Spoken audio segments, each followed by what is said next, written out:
How much must I repeat? We only play for keeps. No timeouts, no free throws, no refs, no penalties, no handouts, no pit stops, no cheat codes, no sleep. But the drinks are on us. If you with it, then pull up a seat.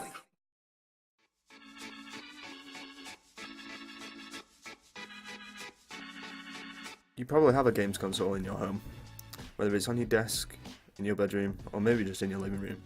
But who makes these consoles, and how do they make money from them? Microsoft is one of the leading console manufacturers. The company's net worth is £48.8 billion.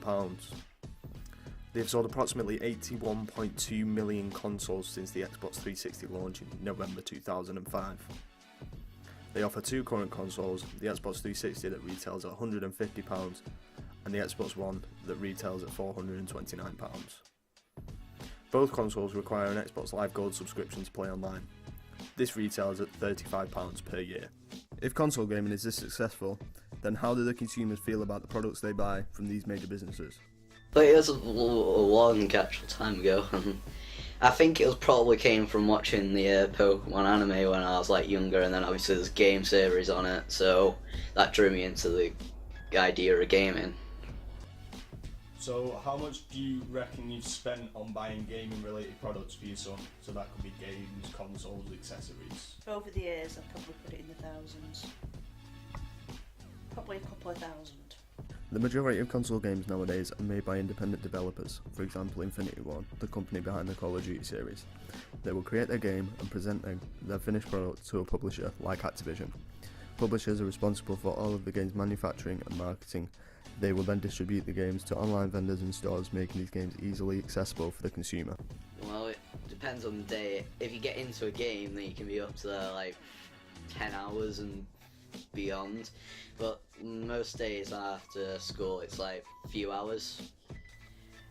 During school time it's not too bad. I mean, he goes to school, he comes home and he chills out. That's the way he chills out, with his games, and that's fine.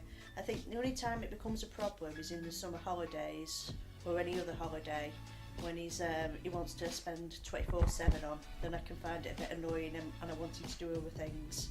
It can be a problem trying to get him off his console. Once you have bought your games console and games, you would expect that there isn't any other way for companies to make money, but there are multiple ways that companies can. One of the most common ways is through downloadable content, otherwise known as DLC. This is extra content for a game and could contain new missions, skins, characters, guns, maps, and much more. The price normally ranges from being free to around £40, but the most expensive piece of DLC ever offered to customers was £50,000.